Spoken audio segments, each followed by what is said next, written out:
Sembut Menteri Rangba ke Jylla bak Sniawbhalang dhar uleh thu bak Sorkar Jylla kadang ab Jingai Jingmut neki association Bapher ke bedai bak Jingtih Dewiong ha ke Jylla. Kanang benekran bak ke Sorkar pedang nak ke benta banuweng ke Jingai ke baki try par Dewiong kimat. Ubak Sniawbhalang dhar uleh thu ba uladak penlong ya ke Jingalang ke basaiso bak kinong ke Coal Traders Association na East Janja Hills. Agak Sorkar kelabatha eki banlum ban IT kini Jingai Jingmut syaga Directorate of Mineral Resources. Andala yolut iki kaipod Menteri Rangba ke Jylla unsabuk ke Jingalang hapring ke association ke Sorkar baki Coal Association negi district Bapher. Kenang banekran benia bat bandra ekene akamat ke Sorkar pedeng kat kum ki kendon an. Kaba penlong ya kene kelong namar kinangelam association kila pensngo baka scientific mining policy kabadan menta kamlong kebabiang bat kamyahap na kebenta kini gitany. Kam tam harilom jantia bat katuk ani kijaka ha ke Jylla. Usembut Menteri Rangba ulakan mau bakat kum ka polisi ke bementa kajaka kebadan kam menyo license kalong ke bahaya palat.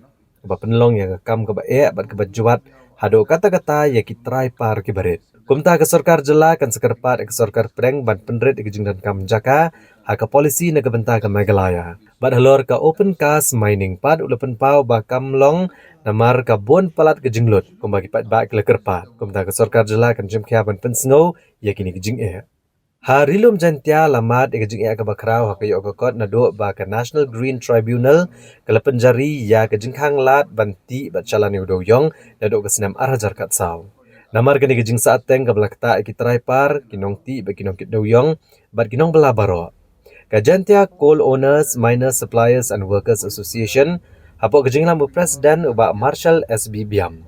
Kelasya megarai ban penlong ya kejing syong syatngan kabajai ya kemat umat jong ukyang nang ba ahli riat ha ke sitrik Jylla. Daga bapen scam bagani kejing hi kanam kata eka syong suk syong san ha ke Jylla. Open cast mining, frankly speaking, it seems that is very difficult. Look, it costs a lot, and that is one of the reasons they request the government. Since this is linked with the central government, we have to share this problem with the central government. The area is too big as per the present policy, so we are requesting the government of India to reduce the area. Okay, and point number two.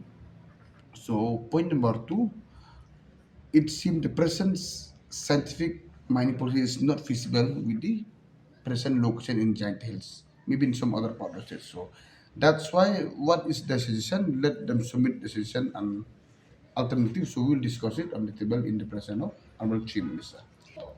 I have already met the coal trader from East Giant Hills, and we have discussed it a very fruitful meetings over the last few weeks and few months, and we are waiting for them to submit the alternative mining plan to the mining and geology. After they submit the alternative mining plan, what is their ideas and suggestions? So Chief Minister will put a meeting so we can have a joint meeting between the government and the coal trader association from different part of the state. And very clear.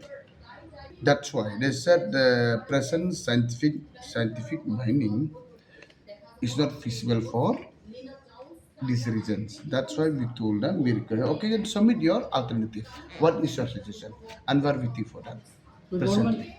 government also will be taking up this matter No, in obviously, line yeah, with. no, we think you obviously. You see, after they submit to DMR, CM will call a joint meeting and will submit and pursue with the government of India.